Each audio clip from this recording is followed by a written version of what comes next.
সুলাইমান আলাইহিস সালামকে আল্লাহ তাআলা এক নাম্বার যে বৈশিষ্ট্য দান করেছেন সেটি হচ্ছে সুলাইমান আলাইহিস সালামকে আল্লাহ তাআলা সুলাইমান আলাইহিস সালামের জন্য আল্লাহ তাআলা বাতাসকে তার আদেশের অনুগত করে দিয়েছেন। অর্থাৎ সুলাইমান আলাইহিস সালাম যখন তার সিংহাসনে আরোহণ করতেন, সিংহাসনে আরোহণ করে যখন তিনি বাতাসকে অর্ডার করতেন, তখন দেখা গেল বিনা ইঞ্জিলে বাতাসের মাধ্যমে একদিনে তিনি 2 মাসের পথ অতিক্রম করতেন।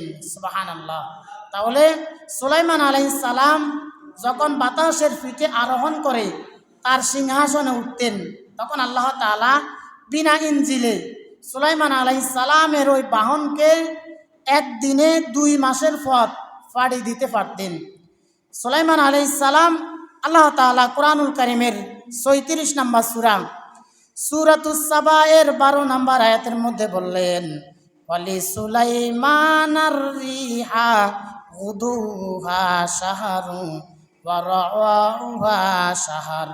আল্লাহ তাআলা বলেন, আমি সুলাইমানের জন্য বাতাসকে তার অধীন করে দিয়েছি। সুলাইমান আলাইহিস সালাম যখন সকালবেলায় বাতাস তাকে নিয়ে 1 মাসের পথ অতিক্রম করত, সুলাইমান আলাইহিস সালাম যখন সকালবেলায় বাতাসের পিঠে আরোহণ করে তার সিংহাসনে বসতেন, আল্লাহ তাআলা বিনা ইঞ্জিলে বাতাসের মাধ্যমে 1 মাসের পথ পাড়ি দিয়ে নিয়ে যেতেন। সুবহানাল্লাহ। আবার সন্ধ্যাবেলায় যখন তিনি আবার বাতাসের পিঠে আরোহণ করে তার বাহনের মধ্যে উঠতেন, তখন বিনা ইঞ্জিলে আবার 1 মাসের পথ সুলাইমান আলাইহিস সালামকে নিয়ে আসতেন। তাহলে সুলাইমান আলাইহিস সালামকে আল্লাহ তাআলা স্পেশাল একটি বৈশিষ্ট্য দান করেছেন, সেটি হচ্ছে বাতাস সুলাইমান আলাইহিস সালামের অনুগত ছিলেন। সুলাইমান আলাইহিস সালাম যেই দিকে যেতে চাইতেন তিনি বাতাসের পিঠের মধ্যে আরোহণ করতেন আর বাতাসকে হুকুম করতেন, বাতাস সুলাইমান আলাইহিস সালামকে নিয়ে ওই জায়গা চলে যেতেন। সকালবেলায় তিনি আরোহণ করতেন 1 মাসের পথ, সুলাইমান আলাইহিস সালাম বাতাসের পিঠের মাধ্যমে আরোহণ করতেন।